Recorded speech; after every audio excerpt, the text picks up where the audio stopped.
Yeah. And we'll good to go. Okay, good. All right, so I have the best talk time because in about 30 minutes we're going to be going to get some Chick-fil-A. So I say that to say this. Anybody that wants to ask questions, just remember you're holding everybody else up in here from getting free Chick-fil-A, right? So that is my get-out-of-jail-free card, right? And I didn't have to pay anybody for that. So first off, by way of introduction, I'm Jack Koons. I am the speaker for the next 30 minutes. Until August 1st of this year, I was an Army officer over at Fort Gordon in what we now call the 17 series, which is the cyber warfare officers. But I have about 15 to 20 years of experience prior to that doing both what we would refer to as intelligence activities on net and then slowly morphing to what we refer to as effects on net. And so I'll start off with a real quick joke here to see who gets it. And by the way, whoever last did is kind of self-identified, so I know you'll have to answer questions. What's the difference between a computer network attack and a computer network exploitation?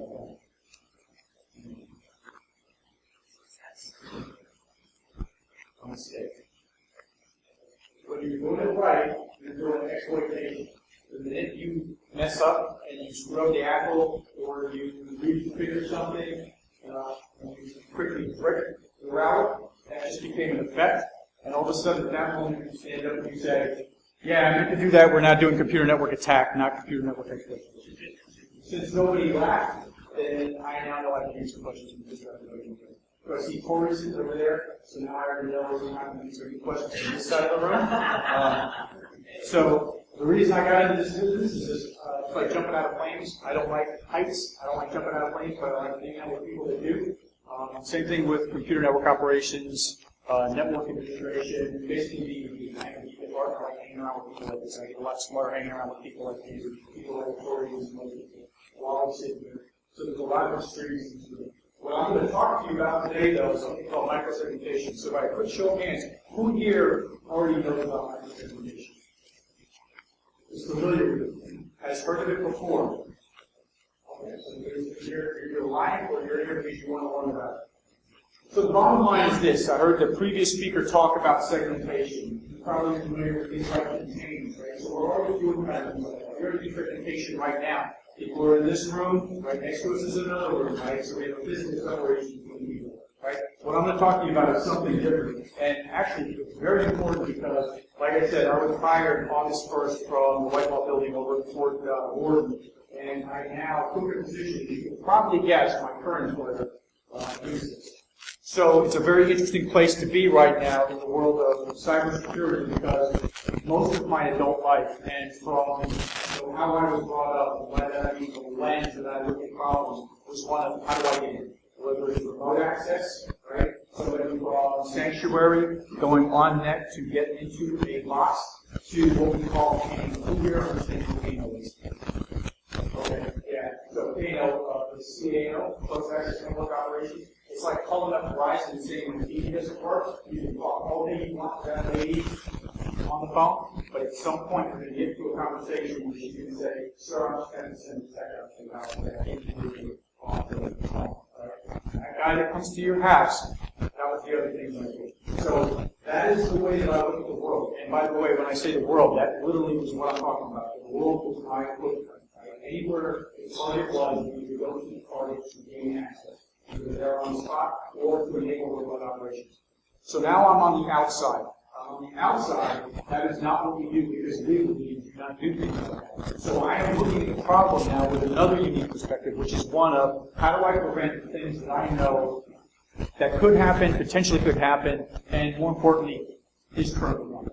Right? And so for those of you that are new, you saw the title of this brief, and you saw 0 day and zero trust, and you came in here specifically so you could hear spillage. That's not going to happen here. So there's really a honeypot to get people in here because they're curious. Because microsegmentation in and of itself is kind of a boring subject, but it gets exciting when you start overlaying actual threat vectors. So without further ado, I'm going to jump right into this here and see if the thing works. There it is. Now, I said I'm a geek. And in the world that I work in, we're the talks like Ocean's 11. Everything has code, everything has trigraph, everything has a cover or another name for it, right? So we typically use movie references. So movie, right? So y'all know who that is. going to get old. This is a meme, right? But however, there it is. Everybody knows. You've all seen it in the news, right? Who here has not been aware of what's been flashed all over the news in the past month with the tool sets that have been released? May or may not have been released, right? What's that? Bottom line is, you're putting hardware onto a network, right?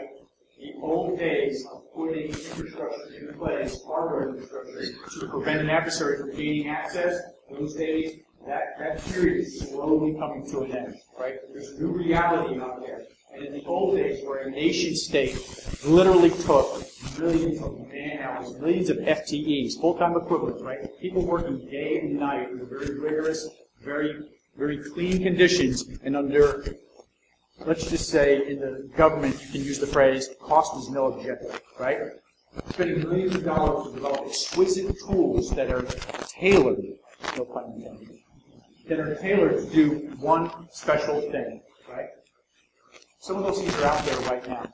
And a bored teenager can now, I'm not going to say repurpose, because most of them don't know it, so they typically do is I need to be done, pick it up and point it in another direction, and fire it off to see what happens, right? That's the new reality that we're operating in right now. It makes my talk very easy. As a matter of fact, I'm going to be on a plane here today going to London to speak at a Gartner conference for security in Europe, because everyone's now aware of it. I don't have to worry about it because everybody's now dealing with that new reality right now. So what that really means is you combine a couple things, the Internet of Things, the Internet of Everything, and more importantly, tools that are now out there to the wire unattended, right? And a recognition and an understanding that didn't exist before. Right? Your ability under cost restrictions to protect your networks is under duress every day. It is severely challenged to make that thing happen in some type of regulatory compliance measure that sits on top of it. And what I'm going to tell you here, I'm going to stop for a quick second. I'm not telling you to do the firewalls, right? That is not telling you, right? What I'm going to tell you though, properly done, segmentation allows you and affords you the ability to literally increase the level of security far above what any firewall can do. You get past what you all put into security, we get into what we call trust. Right? Because that's how the human body works. Right? It's probably the greatest network of all. The human body is designed to take hits constantly. It's under duress constantly. And guess what? In microseconds at the cellular level. And what I mean by microsegmentation, for our world, it is encrypted packet. I'm talking packet level segmentation. I'm not talking about using. I'm not talking about selling. I'm not talking about those instances of I'm going to put a an IP range over here and an IP range over here. I'm literally talking at the if you talk IP version 6, I'm talking about every molecule in your body. I mean, you use IP or you use address and you make correlations with that. That's currently happening right now. I will tell you what we're doing. I will tell you that. There are a lot of folks in this space right now, right? So this is not a sales pitch. This is something very interesting to do from an adversary's perspective. I'm going to tell you right now, you are safe right now because someone is not looking at you. If somebody has the time and the willingness, they will more than likely get inside your network. What you can choose to do is mitigate how much damage occurs to your network. Again, in the body. So, my favorite line in the movie,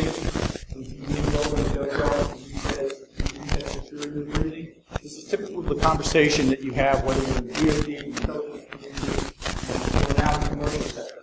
Right? Everybody wants to make sure that they have uptime. Everybody wants to make sure that their things will still work, even when they're taking hits and around. Now, I'm a huge geek, so this is another favorite movie line. Right here, this reference. You remember what it says at this moment.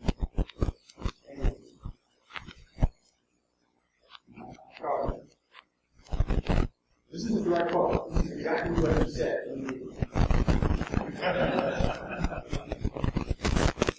Okay. So what I mean by SDN, software-defined networks. Second. Good. So what I mean by SDN, software-defined networks, right? And then microsegmentation, just like I said earlier, microsegmentation, right? This is the world that we're living in right now. This is what literally is happening out there, and you guys are living and breathing it right now. Right? So let's go ahead and jump into it. This is why we're doing it, right? This is I'm not going to bore you like this morning. You guys live this. You guys know what it is. What you want to do, though, and what we're trying to do, is get away from just basically saying, here is my DMZ, and therefore everything inside my DMZ I trust, and therefore it's allowed to move around and do what it wants to do, right? We call that, as you guys know, east-west traffic. We call that lateral movement. That's about, depending on what metric you use out there in the world, anywhere from 60 to 80% of traffic inside the data center is not even looked at because it's assumed to be safe. It's assumed to be trusted, right?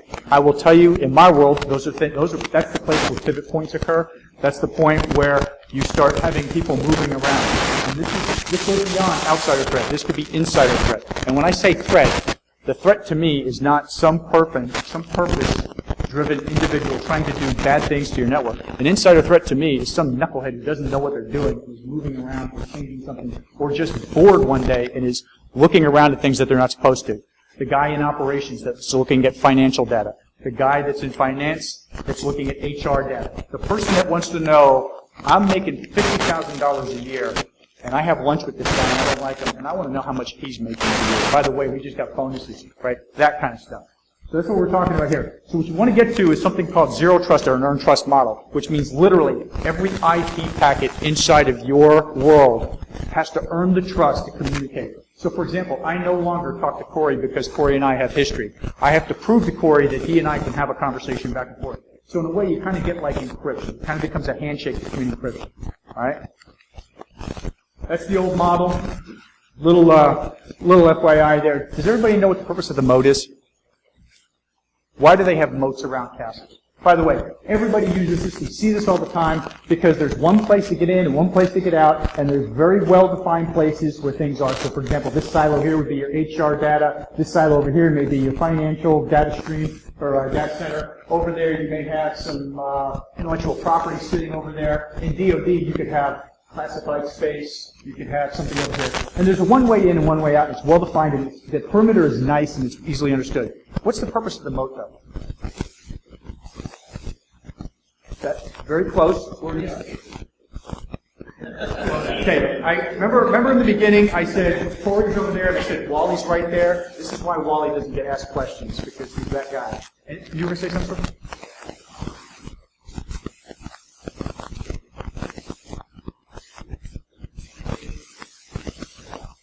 Right, I'm going to do you one better. Think of the OSI model. Everybody understand the OSI model? Right? Reference that we all understand so that we can do what? Communicate, we have a relationship with each other. The purpose of the moat, the actual reason that moats were existing around these things is because people would tunnel from the outside in underneath the wall. And the water in the moat would actually flood the tunnel. That was the purpose of the moat. Now, think of the OSI model. You got applications up here, right? If I am really good at what I'm doing, I can keep deep diving into that OSI model to get through your defenses to the point where if I'm, and it's not me, but there are individuals out there that literally can work at a machine code language level. And guess what? Nothing stops them.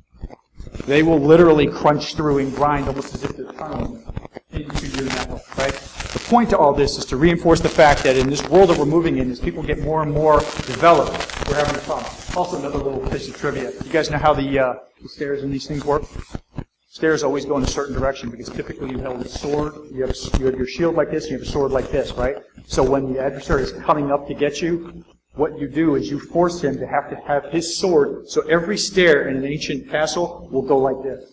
Because what you do is you keep his sword against the wall, but if I'm the guy protecting it, my sword is where? It's on the outside. So I get to smack you to come up, right? It has nothing to do with cyber, so just threw that in there. Anyway, that's an important thing, though, for you guys, though. 80% of most IT budgets, perimeter defense. Why? Because it's easy, it's well understood, it ticks the box on risk and audit and compliant things that we have to do. And like, for example, I'm not a cybersecurity person. I possess not one certificate that is industry recognized. But guess what? I probably won't be able to get a job at certain companies because they have a requirement for someone to have a CISSP. So I have to explain, I went to JNAC for 30 days. How does JNAC, Joint Network Attack Force, how does that relate? My 30 days down in Florida, how does that relate to somebody who basically studied a book and got a certified ethical hacker?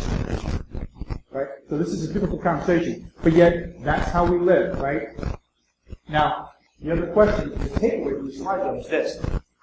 I would challenge anybody that works in network defense, cybersecurity, explain to me, show me in a Visio diagram the physical and logical topology of your network. Tell me what your perimeter looks like.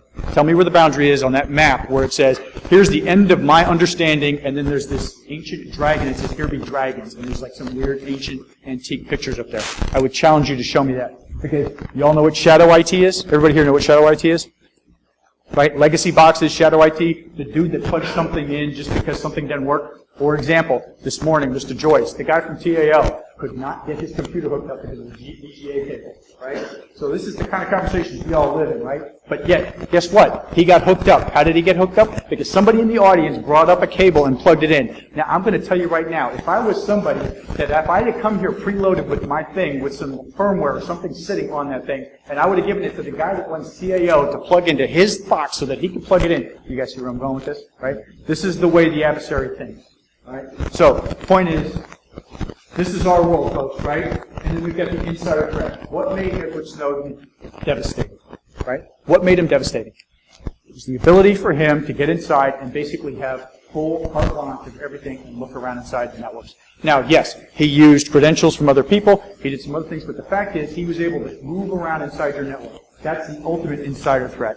But it could have been another knucklehead, right? So the threat may not have been Edward Snowden. The threat really was the individual that let him use his identification card and his credentials to get in. That's the threat, right? So you want to use microsegmentation to get around that.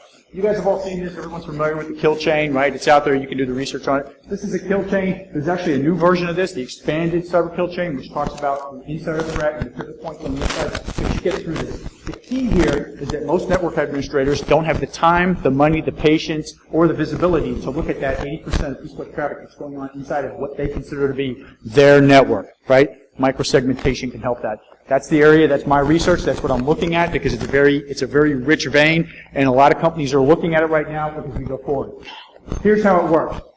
And by the way, I'm going to park for a second right now because I'm going to caveat it by saying a couple things. 3 ways of looking at the world today. You have permanent sites, right? Companies like a financial institution. They don't want to put anything anywhere else. They want to lock it down so that they know it sits right there. All of my financial transactions occur right here, or all of my IP sits right here. So I want to be able to look at that data center every day. Then there are some, I call them cloud babies. There are people that literally go into Amazon AWS and they go, I want to create my company, I want to create my startup, and I'm basically going to go shopping and I'm going to get some server time, I'm going to get some security, go to my shopping list, and boop, and then they check it out, and guess what? There's no physical representation of this company. They're literally of the cloud, born of the cloud. Then there's a hybrid, which is what most companies, including DoD, including the intelligence agencies, including pretty much everybody right now, is moving to this hybrid model, right? So those are your 3 models. That third hybrid model, you have a permanent facility where they may keep control of their IP because it just makes them feel better at night. But yet they have mobile device users that are all over the place, and they want to be able to give them real-time, near real-time access to things like applications. So for example, Office 365. Why on earth would I want to deluge my network administrators and have them deal with all that crap? I want to have them focus on what I want them to focus on, which is protecting my IP. So I'm going to host 365 with Azure up in the cloud and let that application run back and forth, let Microsoft worry about it. That's the hybrid model, right? But those 3 things are what's going on right here, and that's what you're going to see here. So what we have, you guys can read that. And by the way, the slides, I'm not going to talk to the slides. I hate slides. These are here for you if you want them afterwards so you can go back and reflect on what we're talking about. But basically, this is what we do, right? You bifurcate and you segment all this stuff up here, and then you can easily divide it. This is really nothing new. What I want you to get your head wrapped around is this. You kind of do this already today, but what we're trying to do right now and what companies are doing right now is they are literally encrypting at the packet level the relationship between communities of interest back and forth. And we're going to go through a couple of things here. So this is exactly the takeaway of the slide. This is what it is, right? There's a use case out there. You guys can do the research. There's a use case right now where a company, actually not a company, take that back, a state, a U.S. state, went from well over 100,000 ACLs, right? Everybody spends an ACL, right? Access controllers, right? The definite, you know, the signature, not the signatures, but the actual ACL, they went and collapsed that from over 100,000 to about 100 by using microsegmentation, right? That's why microsegmentation is powerful. And by combining microsegmentation with software-defined networks, think about it like this. With a software-defined network, you can roll out in a matter of minutes something that you could never do with hardware, because what happens with hardware? What do you have to do with hardware? Say again? You have to go and place it. So if you're a company or you have a global workforce and you have to install a firewall, you now have the incurred logistical cost of, I've got to go and place my Cisco pizza box that's sitting on a rack somewhere in a closet. You have to physically go there and you've got to place the Cisco box, right? With a software-defined network, you don't have to do that. You get away from a lot of that stuff. So you get a cost savings there, right? Which is a very interesting thing. Here's the other one. Okay, so the bottom line for this, though, is we're already doing things like Active Directory. We're already doing things like LDAP. We're already doing things in DoD like, the other thing. You see, I guess you got 5 minutes there. All right, so what I'm going to do is I'm going to burn through here real quick. So here's 3 use cases of what we got going on, right? We have intellectual property. On the top is the challenge. On the bottom is what happens when you have microsegmentation. So we've already talked about intellectual property, right? You have access to the corporate data center, right? But the problem is everybody's got it. You don't want everybody to have that. With software-defined networks and microsegmentation, you can use advanced cryptography. We talked about 256 grade, so military-grade encryption, right? That creates those tunnels, and it only allows those communities of interest to go to it. Now, here's the kicker. Here's the really interesting part. There are companies out there right now that are literally using shims between layer 2 and layer 3. So this is not something that Jack is talking to you about that's in the 2B future. This is happening right now. What they do is they put a shim, an agent, in between layer 2 and layer 3. That shim basically looks like, for example, me and Corey. Corey will say, hey, Jack, are you there?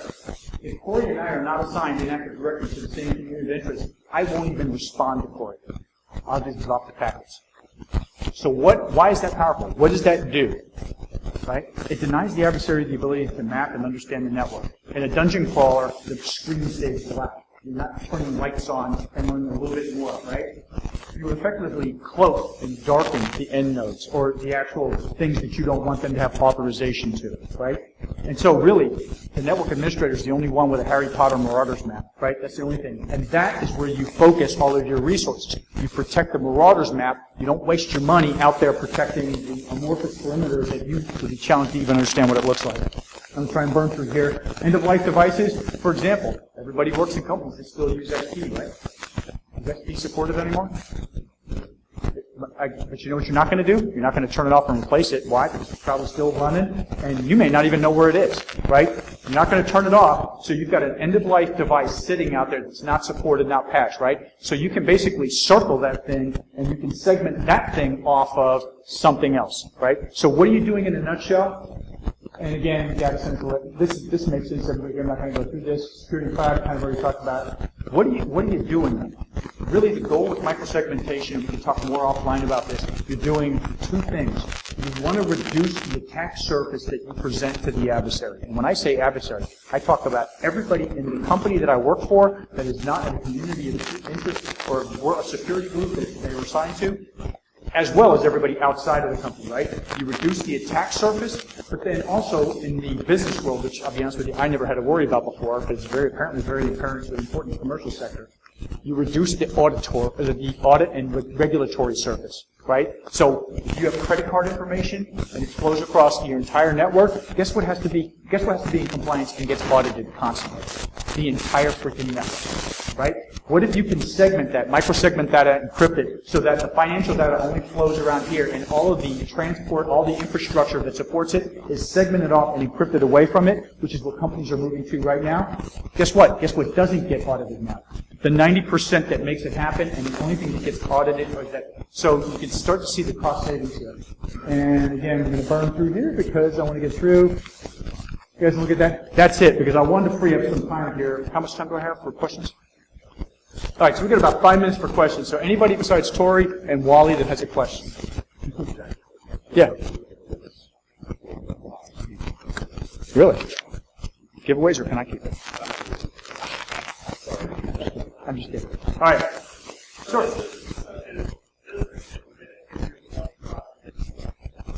Wow.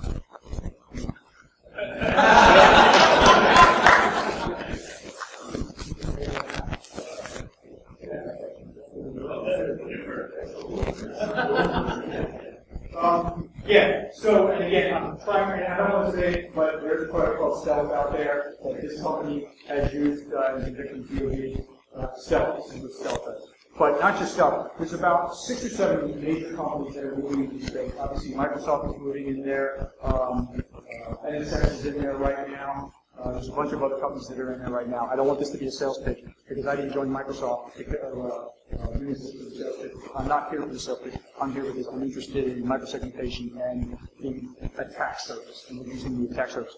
And also, by attack surface, I want to remove the adversary's ability to have pivot points and establish pivot points. And by the way, with Stealth, what it also does is even if someone were to come in and get around microsegmentation by literally plugging USB in, by doing the shim between layer 2 and 3, what it prevents is anything beaconing out because it will not allow the beacon out to even occur. So the malware will not be able to go outside the network. It'll still be alive, but it won't be able to touch the command and control server, and it won't be able to expel any data. So that's huge. So back to bring this all 360, what that really does to you go in now, it changes the paradigm, right? You're not going into this with the, how do I protect everybody, everything from everybody? What you do is you go in with an understanding that we're probably going to get hit and we're probably going to take attacks all the time. So what we're going to do is we're going to physically and logically choose where we want to assume risk and then align all the other hardware against what we, want to do rather than put all the sensors and everything out where we don't know what to do. Any other questions? Got a couple more minutes. Sure.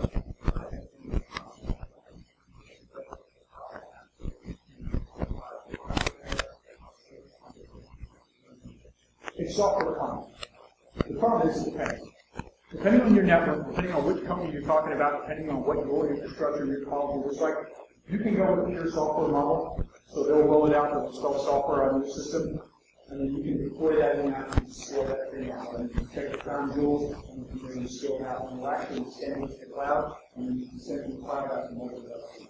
Truly encrypting out and you can make devices. It depends on the hardware requirements on the mobile devices. Because sometimes you just kind of want out there,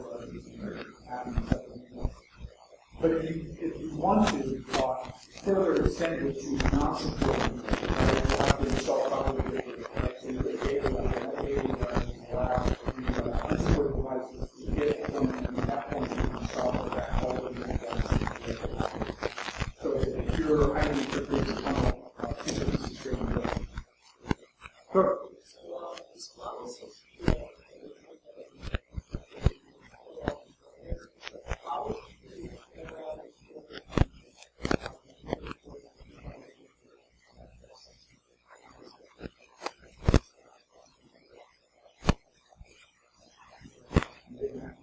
So that's a fantastic question. So since BYOD, I'm trying to talk about it, BYOD is what every company, including one I work for, workload is going to, right? So the way you get around the BYOD is, like I said, you have with the software basically creates a tunnel out to the individual device.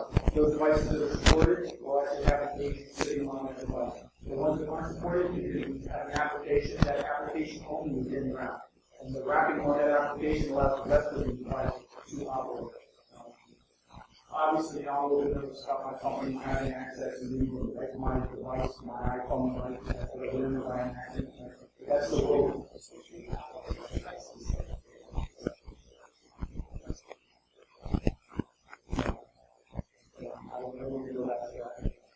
Anybody else?